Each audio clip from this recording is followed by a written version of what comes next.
Hello, everybody. Everybody, welcome back to the Cover Girl podcast. We are fresh off of Cover Girl Conference 2026. This is our way of staying connected beyond the conference. Today, I have with us none other than my friend, Pastor Ciara Harden. Just wave your hands at us, Ciara. Ciara was our panel host. We had some amazing speakers. We had an amazing panel, the Glow Girl group chat. And she was our facilitator, moderator, so to speak. And like I never have doubted before, she drops us nuggets of wisdom. And Ciara, we wanted to continue in that same conversation that we started out with. We talked about being whole in every way, being whole as a wife, in ministry, as a woman, just being who you are and staying true to who God has made you. And so we wanted that to be a conversation, of course, that continued beyond the conference, because I think we all need to understand and to hear what keeps us whole and what keeps us from losing ourselves. And one of the points that you made during that panel, you said trying to be everything to everybody. Huh, that is a mouthful because I Yeah, think we've all been through that. Would you say that? I think so. I mean, as women, it trying to be everything for everybody, it's almost like it's embedded into us. Hmm. When we think about, the scripture when God had created Eve and he was like, I created you to be a helpmeet. Like, I think we took that and we just ran with it, and now we trying to be the help me not only to our husbands, the help me to our kids, the help me to our family. Like, we trying to meet everybody's needs, right? And so I think and naturally we're just nurturers, right? And so we just try to do everything and be all things, right? But Hmm. oftentimes that can be overwhelming. That can be a struggle. That can really bring us down very quickly, because we're trying to be everything, right? And so yeah, I just think it's embedded in us. Yeah, It, I also think when you say embedded, I feel like Mhm. that is what I call a learned behavior. And it's the Mhm. theory of social learning because we've been taught, and it becomes more maladaptive. We think we're doing great things and we think we're doing all the things right, but in actuality we sometimes lose ourselves because this is a behavior not really that somebody told us to do or to Mhm. told us to be everything, but it's because we've observed it and we've just taken it on without question. And before too long, we find ourselves overwhelmed, of course, losing ourselves. What I want to ask you, what are some signs that a woman has lost herself? Because we can become really performative, right? Because we're Mhm. just doing things. What are some signs that a woman has lost herself in performance or in obligation or even I want to say people pleasing because we do that a lot. I think, one of the signs is when we start neglecting ourselves, Mm, when we're doing so much for everybody else that we don't know how to take care of our own self. And the mhm. next thing you know, you got to have good friends, because your good friends will start telling you, girl, you might need to go do something with your hair. You might need to go, you might need to go get a massage. You're real tense. You start to realize that the things that you used to take care of, Mm, before you started doing all these other things for everybody else, you started to neglect yourself. That's one thing that I had to realize with my own self, because trying to take care of the family, trying to take care of the church, trying to take care of, mm, parents and all of those things. And then I had to step back and say, but Sierra, what are you doing for you? How are you that's taking care of yourself? My health started failing, you know. Um, Probably about a year ago, I've had some health issues happening, and I was in the hospital for like 4 days. And I'm like, okay, what is happening? And doctor said, a lot of times this comes upon because of stress. right? Yes. And so that's how, those are some of the signs that we realize. It could be stress, it could be you starting to lose a whole lot of weight, or you starting to, not eating. And just like I said, you're neglecting you. And so I think you have to look at, what are some of the things that I need to start doing for myself that I'm doing for everybody else? Because you're no good for everybody else if you're not taking care of yourself. And I heard in a conference years ago, and they said Mhm. that self-care is not selfishness. Self-care is Ooh. taking care of yourself so that Ooh, when you yes, need to take care of others, you can do that. So it's yes. not being selfish, because oftentimes we don't take care of ourselves because we feel like, well, if I take care of me, then Mhm. I'm neglecting other people. Well, honey, if you neglect yourself, you are no good for other people, right? So it is important for us to take care of ourselves and not neglect who God has created us to be, Right. so that we can be, that for other people. Yeah. And when I hear you say that, because when we start to pour into everybody else and pour everything we have into everybody else, I mean, emotionally, spiritually, mentally, Hmm. how do we pour from an empty cup? It's really impossible, right? It's really Mm-mm. impossible. And some of us, we start to give beyond our capacity. But if your capacity is here, how are you pouring from here? You're really not giving. You're really overexerting and exhausting yourself. Like you can't really You pour from it. can't do that. You Mm, cannot pour from an empty cup. This is like if I had this empty bottle, ain't nothing in it, and you still trying to pour from this bottle. You got a little bit. It's a little bit in here, but what happens when you pour all the rest of that out? You have nothing left to give, and sometimes we find ourselves crushing ourselves mm, trying to pour out of an empty bottle. There is nothing left, and so we are hurting our own selves, crushing our own selves, because we're trying to give what is no longer in us to give. And so you mm. got to go and be refueled, replenished. Like, go to the Cover Girl conference, go to a movie or something with your girls. Go and be refilled, because, like I said, you are no good to anybody if you're trying to pour from an empty bottle, right? And oftentimes when we're trying to pour from emptiness, then it causes those signs. We Mhm. that neglect. Or then it starts to cause like bitterness, because I've been Yeah. giving and giving and giving, but nobody told you to give. Nobody Nobody, told you to do all of that, ma'am. Right? nobody You did. doing you doing all these things, and ain't nobody said, Sierra, you need to take care of you need to take care of your husband, your kids, your Mhm, your sister, your brother, your mhm, co-workers, all the people in the church needs. mhm. And no, nobody told you to do all of those Yeah, things. You giving over and beyond, yeah, right? and And people will some take from you what you allow people them to. people will take from you what you allow them to. What you allow Hmm. them to. And one of the things that I found is that sometimes people confuse, because when you overextend yourself, um, you really feel like people need you Hmm. and they really don't value you. So I Hmm. feel like sometimes women can be confused about being needed and being valued. Have you seen that happen? I mean, all the time. And I think because who is the story in the Bible? I want to say it was Leah, Mm-hmm. and Jacob ended up marrying Rachel, and then Mm-hmm. Leah, she felt like this neglect, or she felt like there was no self worth in her, so she had to do things to make her feel like she was valued, right? Valuable. And oftentimes we feel like, if I'm not doing something, if I'm not giving, if I'm not there for this individual, if I'm not pouring and pouring and pouring, then I have no value. But Ooh. honey, that is so not true. God just told me the other day, and I was just sitting at my desk, and he said, "You are an option." I was like, "What you me. You are an option.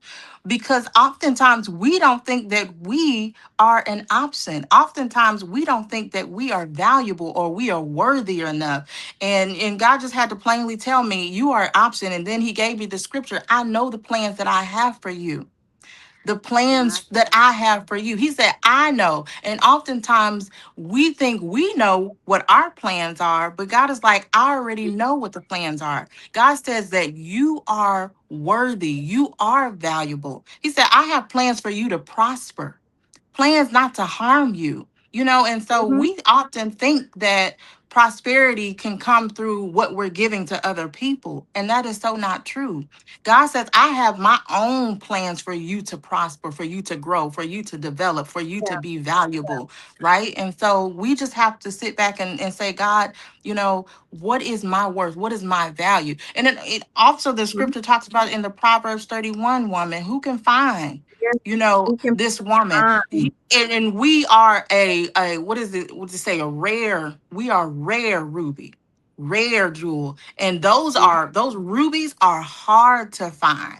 It's even harder than a diamond to find, right? And so God says you are so valuable and so rare that you have to understand that you just can't pour into everybody. Oh, that is good.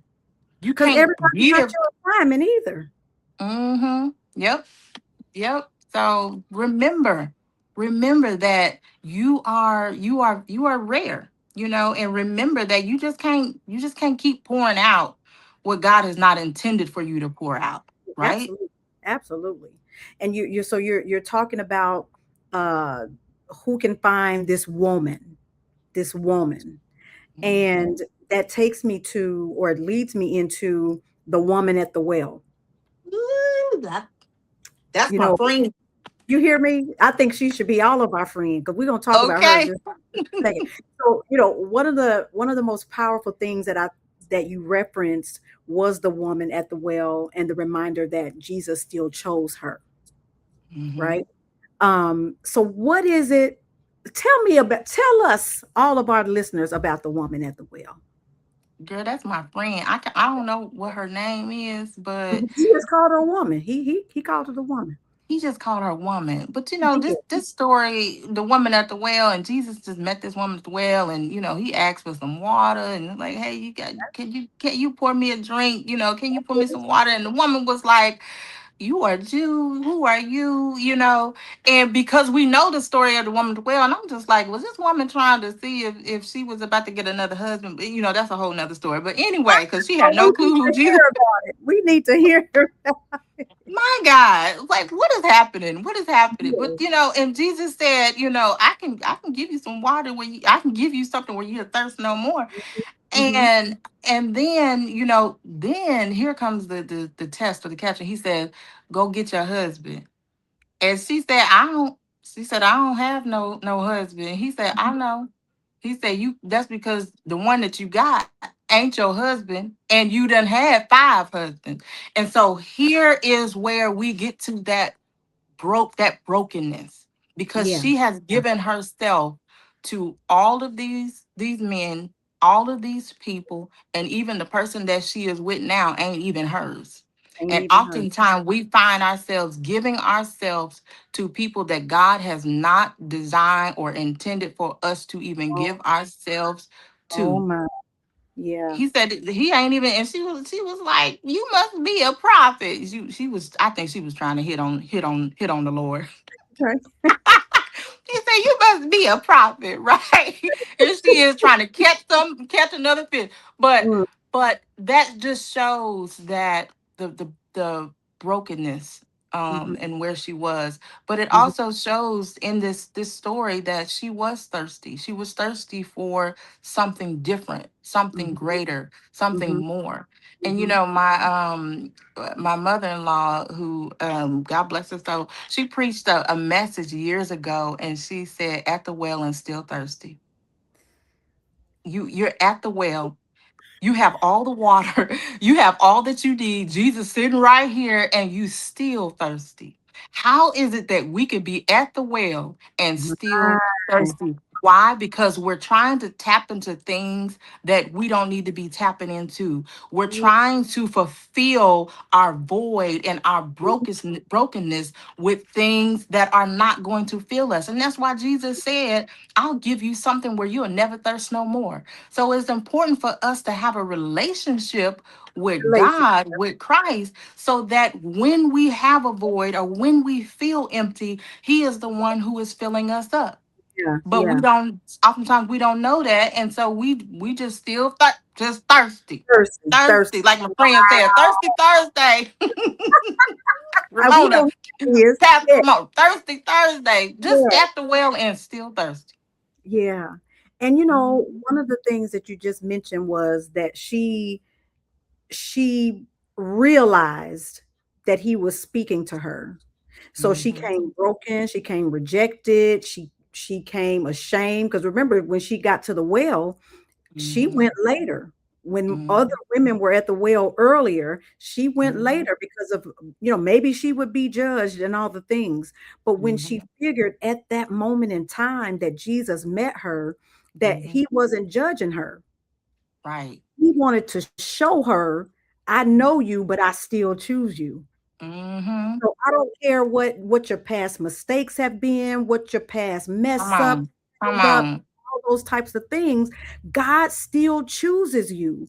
And I wonder, many people or women feel disqualified because of their past, because of trauma, or because of relationships or seasons of struggle. What would you say to that woman who I would struggles with? say I would say to the woman that feels disqualified is to continue to seek out God, to continue to seek out who God is in your life, and continue to take care of you. Mm-hmm. Because oftentimes, and when I say take care of you, I'm talking about your health, your Mm-hmm. that goes emotionally, that goes physically, Mm-hmm. spiritually. Take care of you, Mm-hmm. because when you do, you'll find that you will begin to grow and you'll begin to develop. You know, I'm gonna just brag on myself. I haven't really Go said ahead. this or mentioned it yet to a lot of people, but I have just finished my master's in management and leadership, and that was one of the things that I said, I want to continue to grow and to develop. And for many people, that it may be different. It may be just exercising more. It may be, cooking a different meal. It may be building relationships and networking. What does that look like? And often I would always often tell myself, like, oh, Sierra, you can't do this, or you're not going to be able to finish school, or you're not going to be able to afford this, or what are you doing this for? And so I would tell the woman to stop listening to the negativity. Stop, because most of the time it's what we're feeding our mind, you Mhm. know and so stop listening to that negative thoughts and those negative things that are coming to your mind, and start speaking over Ah, yourself, as that song, speak over yourself, yeah, encourage yourself, right? Because there's going to be people that are not going to encourage you. There's going to be times when there is nobody around you to speak into your life. And so start speaking into yourself. If you feel disqualified, if you feel rejected, if you feel like you're not being loved, love yourself. love Baby, yourself. I Yeah. done learned to love myself. Listen, Mhm. okay? And so the more that I learn to love me, the more that I learn to take care of me, then I begin to see what God is doing in my life and what God has created me to do. Yes, I yeah. love And me. I love me some me. Hmm. So, you know, the notion to speak over yourself, to Hmm. encourage yourself. In order to do that, like you have to be in the word and know what God says about you. Sometimes Yes. we can intellectually know that God loves us, but um we emotionally struggle with feeling that sometimes. And Hmm. it becomes less about what you feel and more about what you know. So when I'm in my word, I have to say, I am fearfully and wonderfully And made. wonderfully I made. have to know that you hear I'm me, more than a and that my conqueror. worth Hmm. Come Hmm. on. I'm Yeah. more than a conqueror. Not just I'm a conqueror, because oftentimes we conquer Mm. certain things to a certain point.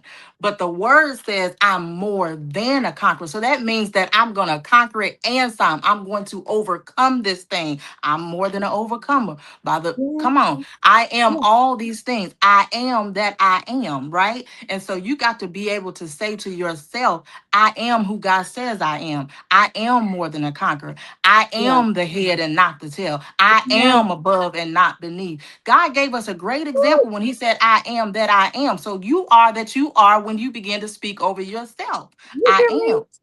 Come I am on. his workmanship. Come Man, on. I Come am on. designed from the image of him. And I know that I'm Hmm. not like anyone else. And that, you know, even that comparison can start to like kill us, you know. But God is he's saying, I choose other people, but in Yeah. this situation, I choose you. I choose you. And it becomes Mhm. so much more personal. That woman at the well, Mhm. I would have Come felt on. like Jesus. I was when she was the only one there, but that's how Jesus should have made her feel. You know what I'm saying? Like Mhm. I'm speaking to you, daughter. Yeah. I see you. I see I see you. you. There is now there is no condemnation. Mm-mm. I am not. Nope. I'm here to love you, to guide you, to protect you, and I need you to rest in who I've called you to be. I'm not concerned about what you've done in the past. Jesus met her in the place without judgment. Mhm. What about the woman, the adulterous woman, when they brought that Oh, woman out come and they on. said, let's stone her? And Jesus said, he without sin cast the first stone. That's what he said. Come on. And so, and And he then what started to did he write start in doing? the Writing sand. And in the then what did sand. he say? Get up and be made whole and go and sin no more. He said, I'm not condemning you.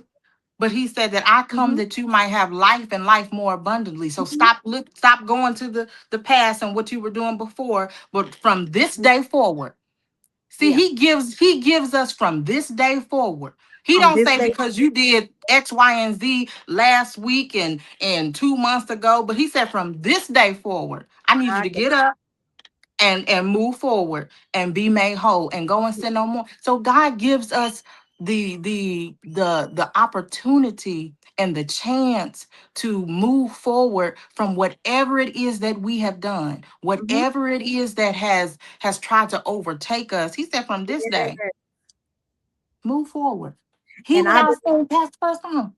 I hear you, and I believe, and I this is Mhm. just my spiritual imagination. I don't know, you can tell me what you think, but when he put his head down and just started writing, I Yes. believe that he was telling her the story still unfolding. The I'm still story writing, is, come baby. I'm on, still come on. writing the story. I'm still It is writing your story. Yes.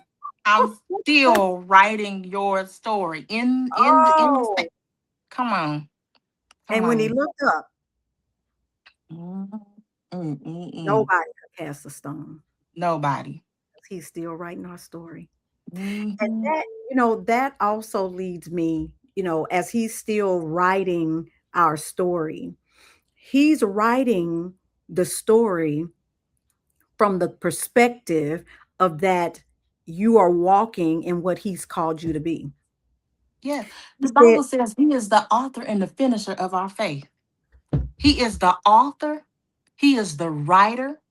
He is the Alpha and the Omega, the beginning and the end. I already know, I already knew you before you were shaped and formed in your mother's womb. my So God, he said if he's just if the story is just unfolding, the yeah, story has already, he knows the beginning and the end of your story. You hear just me? walking in it. And he's already, your story's been copywritten years ago.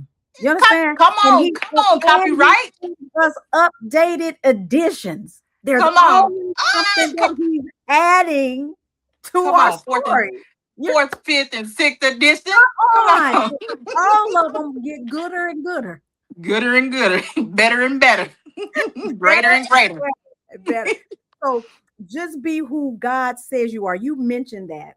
Mhm, And why is then, because if you're who God says you are and you're being who God called you to be, that's a part of being authentic to me. mhm. Yeah. So, why is authenticity such an important part? of wholeness. When I made that comment, be who God says you are, that came from before my mom had passed away. Mm, And my sister and I, we were like, okay, what do we need to be for her in this moment? And mm, I just told my sister, I said, all God told me was just be a daughter.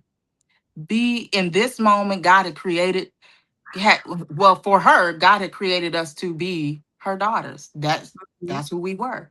And mhm, oftentimes we're like, well, what does that look like? That may look different every day, because the situations and circumstances may change, but that looks like God guiding you and leading you every single day. And mm, that does not look like overwhelming yourself and doing more than what you should be doing, but authentically being a daughter, authentically being who God has created mm, you to be. And also just I when you talk about being authentic, sometimes that's hard for individuals to be, because they're not sure if they're so worried about acceptance. They're so worried about, mm, are people going to accept me? They're so worried about, well, if I be me, am I worthy enough? Or if I be me, are am I valuable? You are more than valuable, because God created you. He created all of us different. Like mm, I said before, he knew you before you were formed and shaped in your mother's womb. yeah, So if you can say, okay, God, I know you know who I am. I know you know how and who you've created me to be. God, help me and shape me as we move through this journey together. yeah, And when we were taking care of our mom, it was like I said, every day was different. And so we had to move with God. We had to move in God. And so you just have to be who God has created you to be, gosh, yeah, and because God ain't he didn't create us all to be the same. Be yourself. Just be you. It don't absolutely. even matter. And there's so many other competing forces now. You know, Mhm. when I was growing up, we didn't have social media, so you could kind of focus on, who you Mhm. were with a little less distraction, right? I mean, there was peer Mhm. pressure, but now we have, social media. We have Mhm. how we're comparing ourselves against everybody else. And Mhm. we it has impacted, I think, our identities and our self-worth. How do you Mhm. think that, the social media and the comparison often compete with who you are and who God has called you to be, and attaching like your self-worth to that?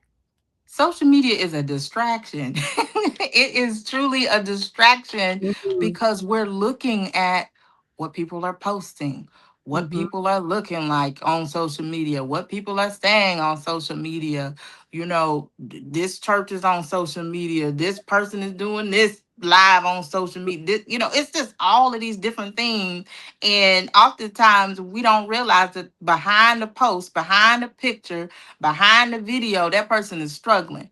They yeah, just, a lot of those people are struggling and fighting with certain difficulties in life, but it is social media that creates this facade. mhm, And so that's what makes it difficult, because we're seeing all these things, but we don't realize that on the inside, a person can be breaking down, but they're yeah, really just posting for likes and posting for all these, whatever, posting for money, whatever people are doing for to be on social media. It is a distraction. it is. And so I just tell people, and that's probably one reason why I don't, people are like, why you don't post a lot? Because I'm more of a closed in, like, okay, if I need to post something, I post something. And I don't like to be on social media a lot, because like I said, it is a distraction. And unfortunately, our the this is the times that we're, I was gonna say the young people, but the old people on it too.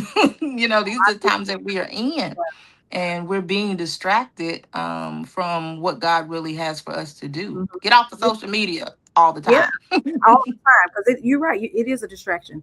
And Mhm. social media will also become performative, right? Mm-hmm. So people can get into this rhythm, like you said, the posting and those types of things, and it becomes more of a performance.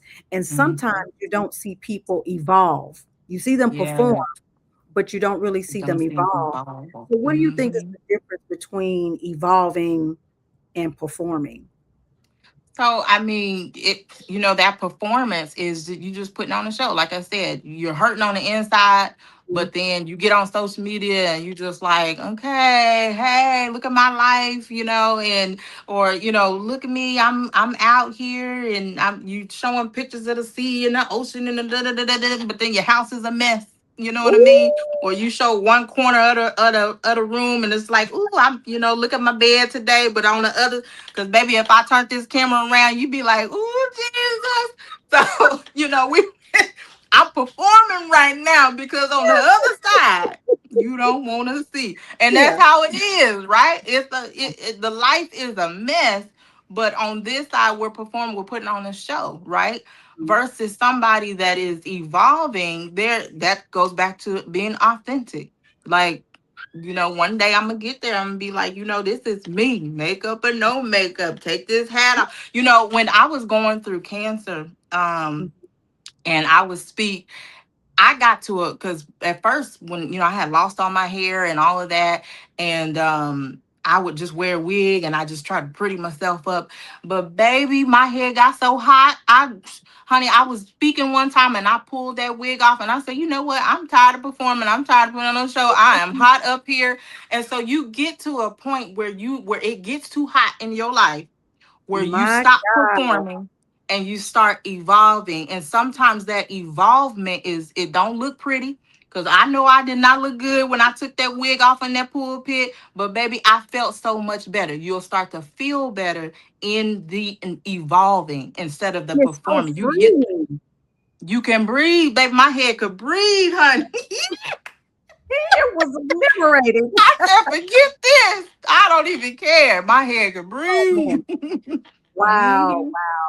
So, you know, sometimes we get lost Hmm. and in the cusps of so much. How can, what are some practical ways that we can like reconnect with God when we happen to really disconnect and become distracted? What do you think are some practical ways to reconnect? First of all, I think self awareness. Be Mm-hmm. aware that you need to reconnect, but then also be vulnerable enough to connect. Yeah. And I think what that looks like, and, personally for me, when I say self awareness, is being aware when you may be struggling. Um, I'm listen, Sunday, Mother's Day.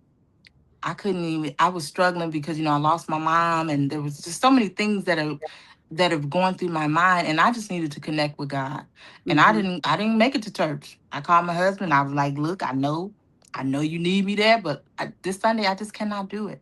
And being aware of what you're feeling and what you're dealing with and saying, "Okay, I just need a moment. And God, I need to connect with you."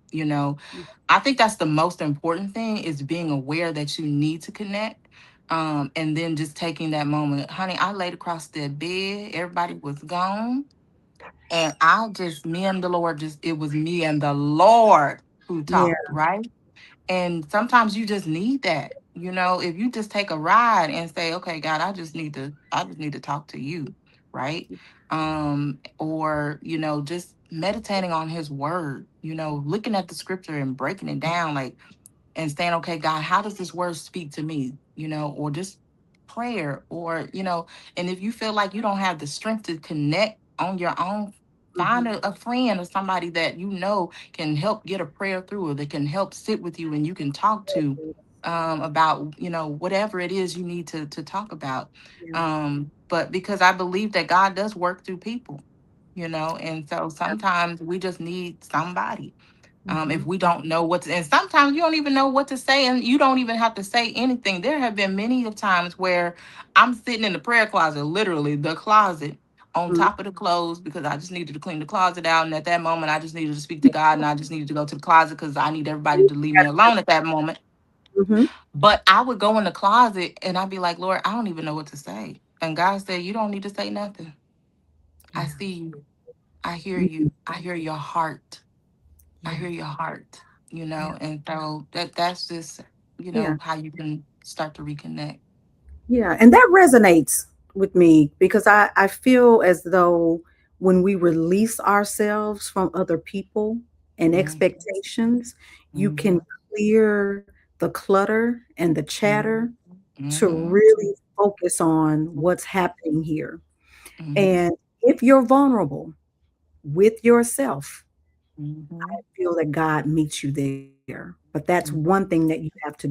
So, really, in essence, what you did Sunday was about being whole for yourself Mm-hmm. and choosing yourself. Because as first ladies, baby, we supposed to show up, whether you We feeling supposed good, to, happy, yeah. mad, but Mm-hmm. that day you chose yourself. And to me, that is picture perfect of living in wholeness and striving for that wholeness, Yeah. and becoming aligned with who God had already created you to be.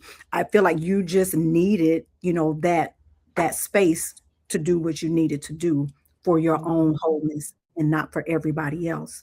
Um, you know, checking in with yourself, that's one of the practical, I think, applications and ways to really encourage yourself, which we had talked about just a little bit earlier.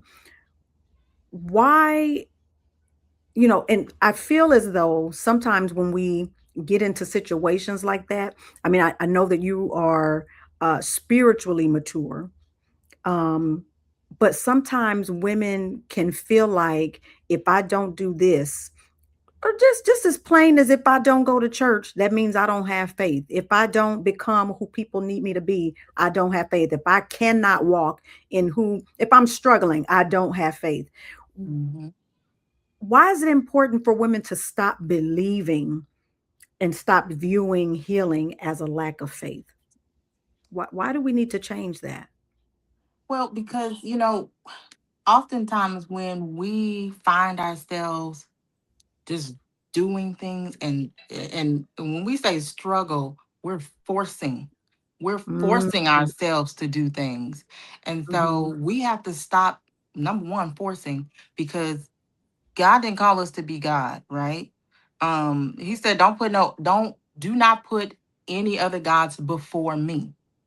Before. So when you're doing things that God did not intend for you to do, then you are playing the part of God. So I Ooh, just need us to understand and get that in our minds today, that we are not God. And so we when we understand that we are not God, then we can start to pull back from some things that we were forcing and that we were struggling with. When you think of the story of Martha and Mary,